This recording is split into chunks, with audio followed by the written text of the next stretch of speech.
So, good morning. Here at the Navy Pier again. Lovely, lovely day.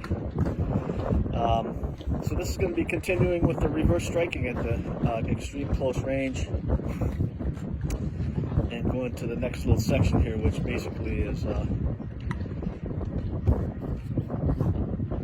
using your stick to encompass and hit different parts of the body. Actually, they're going to be the same parts of the body, but entered from both different sides. And I wouldn't call it really a choke, but you could turn it into a choke. But it's more used for striking and control in order to take them down and hit them. But if you wanted to go into choking, you could do that as well. I'm not really into that. Okay, so we'll start on this side again. Okay, high, a little high. All right. So what happens now is that we're going to have different areas that can go into the high line and actually go across the face with a cross face with the stick. All right. But the way that Guru Ted taught this entry was to actually pop them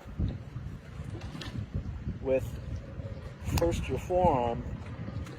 Take a look at this now. This is a really interesting move. It's another one of those sliding lever kind of things.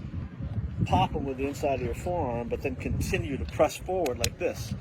So actually, it's a hit. It's like a boom like that, right? And it's a shoulder strike, right? So it's a forearm plus shoulder strike, all right?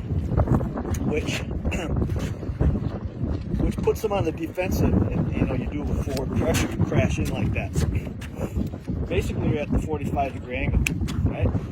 Then you step around a little bit further, okay, and pull the stick in, right? And so what you're going to want to do is make sure that the contact point of the stick, first of all, it's percussive. It's another hit. So you're talking about boom, boom, boom, all right? 3 hits in a row. Cadena de mano, chain of hands. And but now with the weapon in the hand. So what I was saying is that here you have the angle, and you still angle with the pressure and the hit going this way, right? And but then once you make contact, right, you're going to want to get it back of them, and you're either going to line that contact up with your head and have pressure in back of the guy using your head against their upper back, or possibly either their neck or their head, all right, depending on where you're making contact, all right? And it could also be pulling into your shoulder, this shoulder,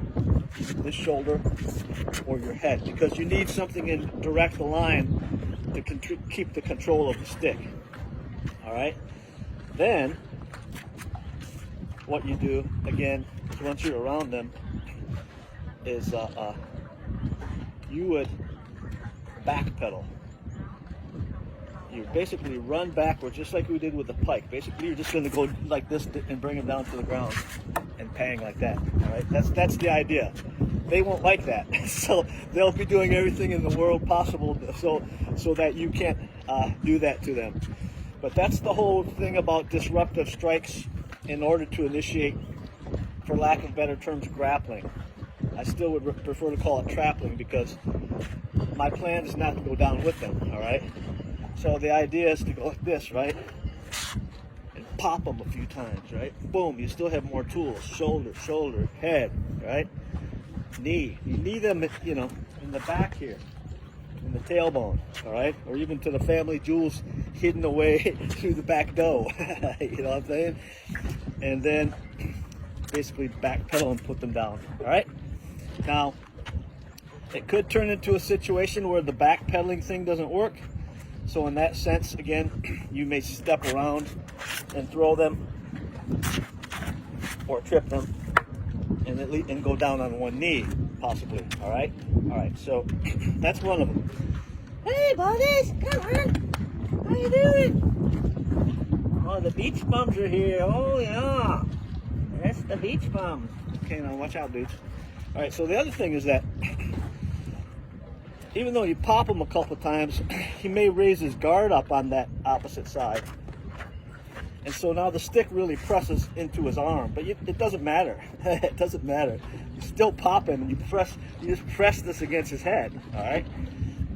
Or you'll go into the nerves of the shoulder, okay? You'll go into the rib cage and or kidney area, and there's a really cool nerve right between the hip bone and the top of your thigh here that you have to experience. It's really painful.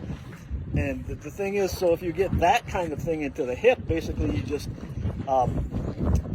you would kind of lift them up like this. But the purpose of that, what's up, boys, girls, whatever the hell you at? Move, move, move. Okay, so the point of that is that once you pop them and lift them like that, that actually you drop lower under their knees, and the stick is now across their shins.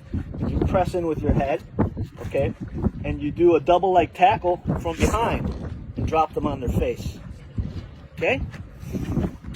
So these are all the kind of things that we learn from Guru Ted, and it's lovely material. You should give it a go.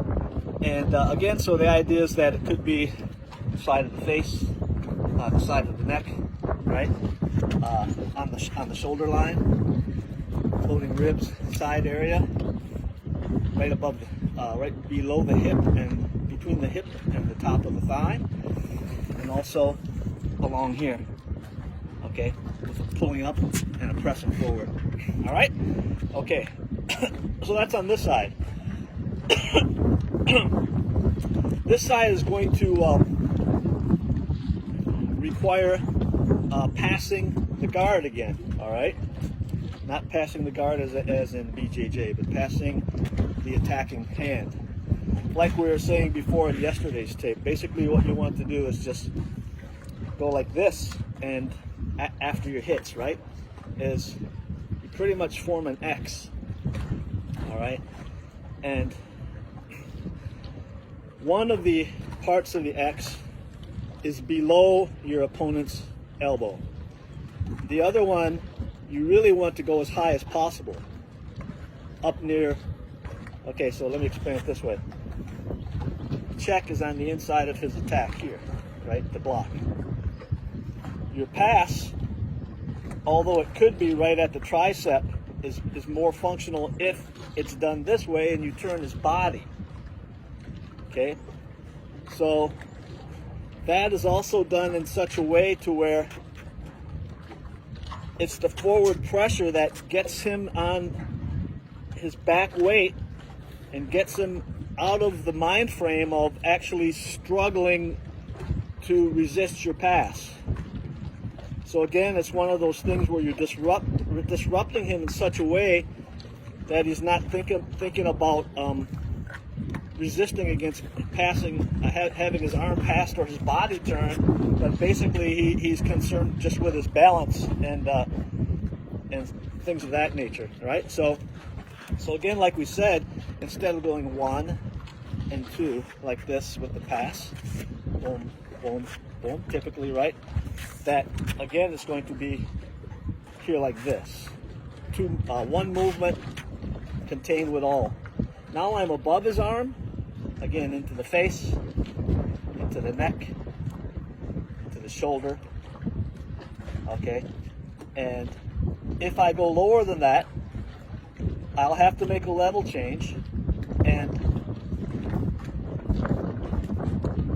even the lower ones are good because then I would have trapped his arm from the top again with the inside of my arm. All right, but actually it's the same rundown as that we just did on the other side. Okay, we have these, and now we're just doing it over the top. All right, good, and then it's the same situation. Once you get those in, if it's on the high line, you pedal backwards. Sometimes you get this leg around here, go ahead and trip him and bring him down this way. All right, and then there was the other one that I could have shown on the other side as well.